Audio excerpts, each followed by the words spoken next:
Oke,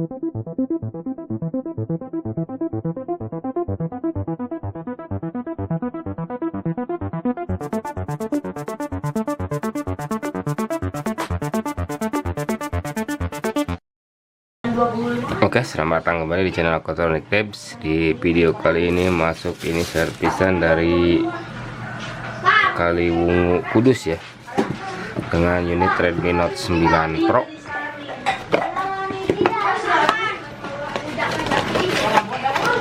Kondisinya ini dia mati ya.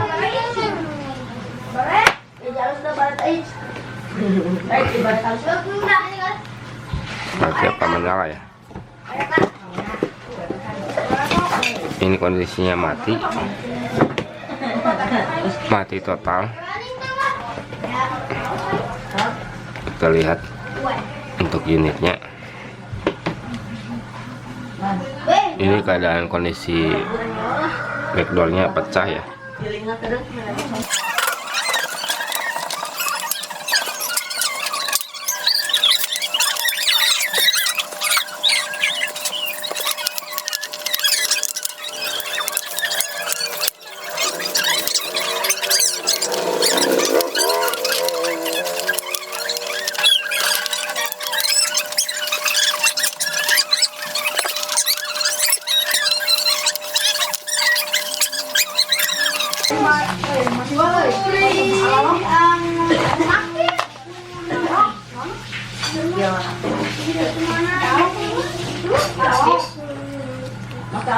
Kondisi unit ini memang mati ya.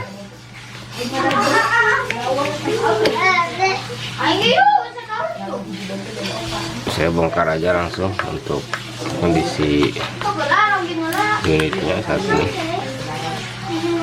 untuk mesinnya ya.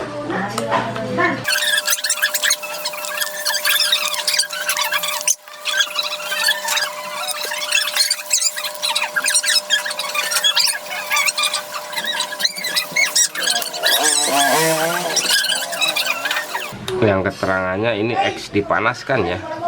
Ini ada diganjal kartu juga di area CPU-nya ya. Dan apakah unit masih bisa terselamatkan? Coba saya cek arusnya via power supply ya, untuk memastikan kerusakannya di area mana saja. Untuk PSU ini saya pasang langsung. Kondisi tidak saat sebelum on, saya on kan. Ini ampere naik di 0,018 miliampere, lalu turun, dan seperti kasus pada umumnya ini ampere bergoyang naik turunnya. Kondisi mati, kita masuk ke tempat perbaikan aja, kita dalami kerusakannya, apakah memang ini terjadi pemuaian di area CPU dan UFS. Kita lihat saja.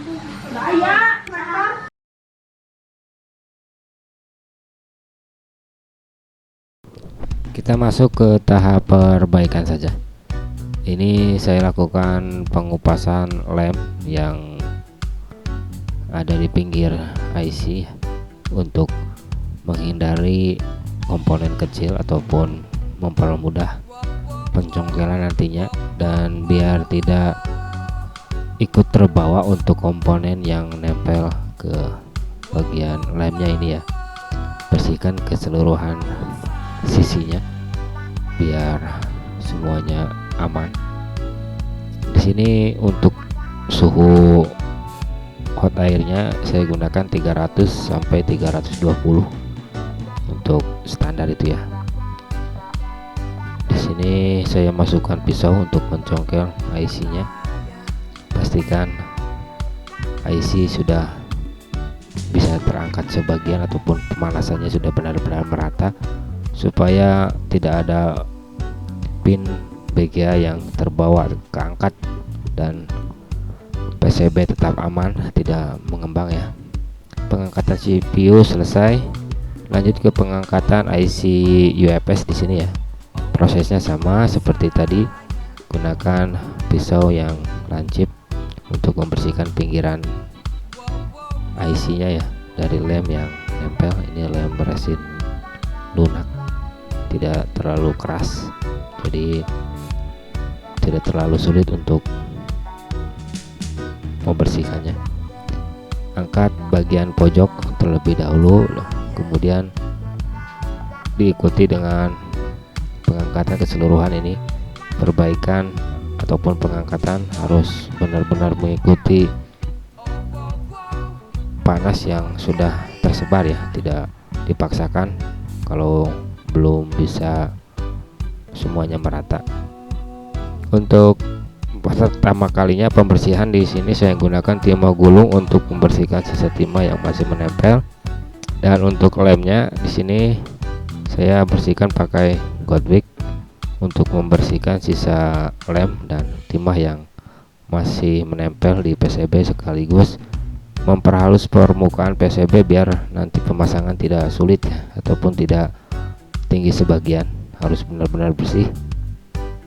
IC sudah terangkat semua, lakukan rebaling dan kemudian pasang kembali. Untuk proses rebaling IC nya ada di konten ini ataupun di channel ini, silahkan searching aja untuk proses pencetakan ulang ataupun rebaling IC, silahkan di searching aja.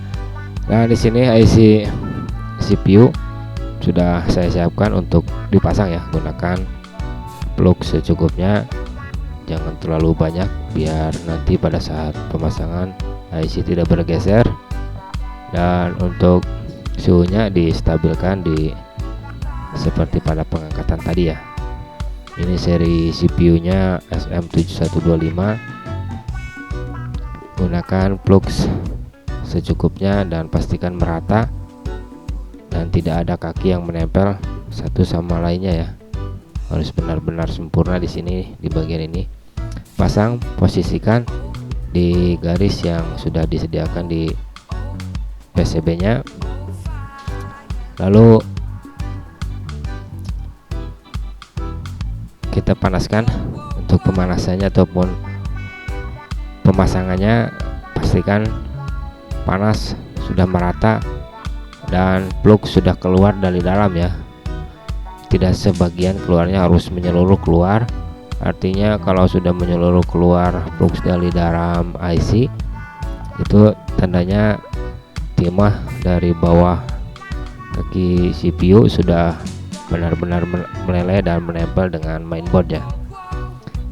Digerakkan sedikit ataupun digoyang sedikit, jangan terlalu kuat menggoyangnya, takutnya kalau terlalu kuat bagian dalam IC ataupun bawah IC pinnya pada menempel satu sama yang lainnya ya. Goyangkan sedikit saja. Pemasangan CPU selesai, berlanjut ke pemasangan IC UFS yang sudah direbaling sebelumnya juga. Di sini prosesnya sama juga, tidak ada yang berbeda. Gunakan plug secukupnya aja, panaskan dengan panas yang sesuai di angka yang sudah disesuaikan ataupun yang sudah di set tadi ya. Untuk plugsnya gunakan plugs yang ori ya, jangan menggunakan plugs yang KW ataupun yang asal-asalan, biar memaksimalkan hasilnya nanti ya. Kalau yang KW itu dia akan basah terus dan tidak akan kering. Kalau yang ori sih setelah dipanaskan, kalau dingin dia akan kering, tidak basah ataupun tidak cepal ya. Dan tidak ada bekas kalau yang ori. Pasang dengan hati-hati, pelan-pelan saja, yang penting presisi. Gerakan sedikit demi sedikit, dan setelah semua terpasang, diamkan mesin, lalu kita uji fungsinya.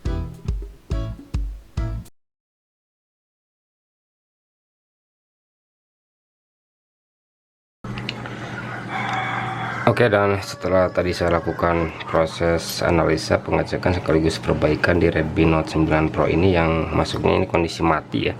Ternyata memang ini IC CPU bekas dipanaskan namun tidak dibongkar ya, hanya sebatas dipanaskan saja. Dan memang menurut keterangan ini sempat dibawa ke counter ataupun tempat perbaikan unit ponsel ini ya, hanya diperbaiki sebatas dipanaskan saja, tidak sampai dibongkar ya, hanya dipanaskan saja. Dan menurut keterangannya unit bisa nyala namun hanya beberapa hari kemudian mati lagi kayak gitu ya. Dan di sini saya uji kembali via arus power supply untuk mengetahui setelah saya lakukan rebaling di CPU dan IC UFS. Ini modelnya model double chip ya, dia menggunakan CPU dan UFS, tidak menggunakan RAM yang terpisah ya. Ini include di IC UFS, ini jenisnya KM8P, dia menggunakan UFS 2.1 ya. Seri CPU nya SM7125. Dan ini power supply sudah saya pasang di mainboard ataupun di mesin. Saya on kan kembali untuk arus kerjanya, kita lihat. Dan ini sekarang naik di angka 018 sama ya. Ini lampunya sudah berkedip, artinya memang unit sudah ada perubahan. Dengan ampere segitu seperti di awal sih, kalau ampernya tidak bisa sampai menyala unitnya ya. Saya pasang mesin ke LCD untuk memastikan apakah memang unit sudah bisa menyalakah. Harusnya kalau tidak ada kerusakan lain, unit bisa langsung on ya, ataupun bisa langsung menyala. Ini saya on kan, dan sekarang logo Redmi pun sudah timbul kembali ya, artinya perbaikan sudah ada perubahan.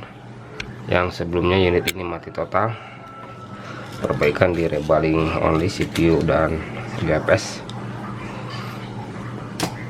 Kita tunggu sampai dia masuk ke menu utama setelah ini booting yang kedua ya.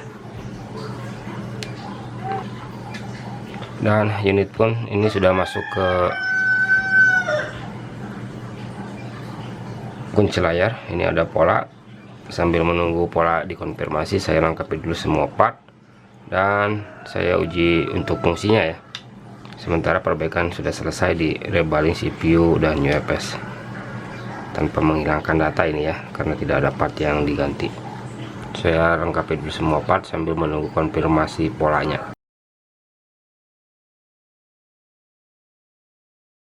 Mobil keliling. Dan ini untuk unitnya ya, sudah saya lengkapi semua. Saya uji mulai dari pengujian ini, mulai dari jaringan. Ini jaringan 4G keluar. Untuk jaringan EG saya coba tes panggilan darurat. Ini untuk earpiece normal ya. Untuk speaker utama normal, untuk fungsi jaringan normal, dan ini 4G keluar. Untuk WiFi, Bluetooth, center ini nyala ya. Dan fungsi bar di atas normal. Untuk kamera, ini kamera utama, dan ini potret. Untuk potret normal ya. Dan untuk video,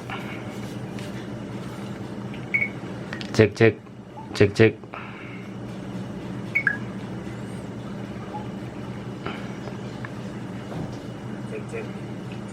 Untuk perekam video normal, tidak ada masalah.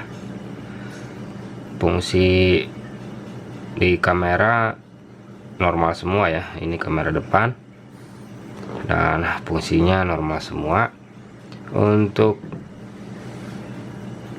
apalagi ya, saya uji kompas. Untuk kompas ini berfungsi dengan baik. Dan untuk perekam suara, cek.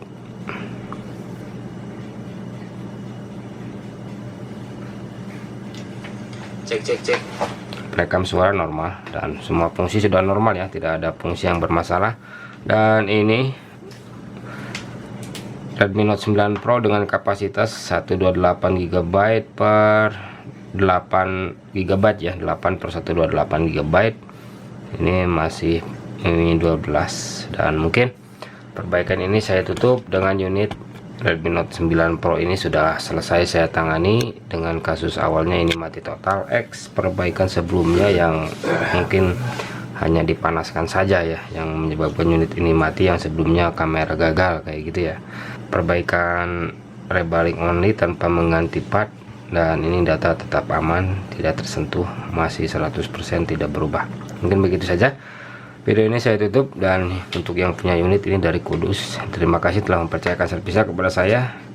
Unit sudah normal dan siap digunakan kembali, dan bila ada salah pengerjaan maupun salah kata di video ini silahkan koreksi di kolom komentar. Sekian dan terima kasih.